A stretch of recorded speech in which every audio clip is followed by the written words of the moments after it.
ఆంధ్రప్రదేశ్ రాష్ట్రంలో అధికారంలోకి వచ్చిన ఎన్డీఏ కూటమి ప్రభుత్వంలో AP deputy CM Pawan Kalyan బడుగు బలహీన వర్గాల సంక్షేమం కోసం అనేక కీలక నిర్ణయాలు తీసుకుంటూ అవసరం మేరకు కేంద్ర సహకారం కూడా తీసుకుంటున్నారు.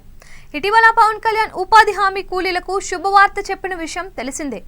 కేంద్రానికి ఉపాధి హామీ కూలీల కోసం పంపిన ప్రతిపాదనలకు ఆమోదం లభించిందని పవన్ కళ్యాణ్ పేర్కొన్నారు. రాష్ట్ర ప్రభుత్వం కేంద్ర ప్రభుత్వానికి పంపిన ప్రతిపాదన మేరకు 2024-25 ఆర్థిక సంవత్సరానికి గాను లేబర్ బడ్జెట్ను 21.50 కోట్ల పని దినాలకు పెంచడానికి కేంద్రం అంగీకరించింది అన్నారు. ఇక తాజాగా మరో శుభవార్త చెప్పారు పవన్ కళ్యాణ్. తన విజ్ఞప్తి మేరకు కేంద్రం ఇప్పటి వరకు కూలీలకు చెల్లించాల్సిన బకాయిలను విడుదల చేసింది అని పేర్కొన్నారు.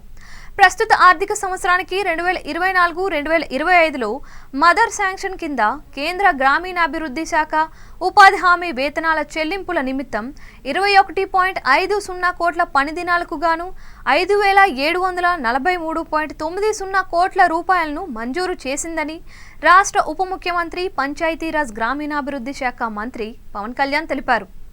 అంతేకాదు గతంలో ఆమోదించిన 15 కోట్ల పని దినాలకు సంబంధించి వేతన నిధులు 2,934.80 కోట్ల రూపాయలు మంజూరు చేసి విడుదల చేసిందని, అదనంగా ఇప్పుడు 2,812.98 కోట్ల రూపాయలను మంజూరు చేస్తూ కేంద్ర గ్రామీణాభివృద్ధి శాఖ ఉత్తర్వులు ఇచ్చిందని ఉప ముఖ్యమంత్రి పవన్ కళ్యాణ్ చెప్పారు.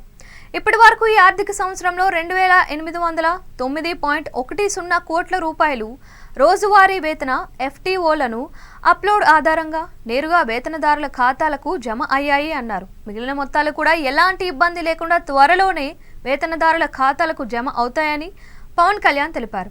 మోడీకి పవన్ కళ్యాణ్ ఉపాధి హామీ నిధుల సత్వర విడుదలకు చేసిన విజ్ఞప్తితో కేంద్రం ఈ నిధులు విడుదల చేసింది. దీంతో ఉపాధి హామీ కూలీలకు రావాల్సిన డబ్బులు అందటమే కాకుండా వారికి పని దినాలు కూడా పెరగనున్నాయి.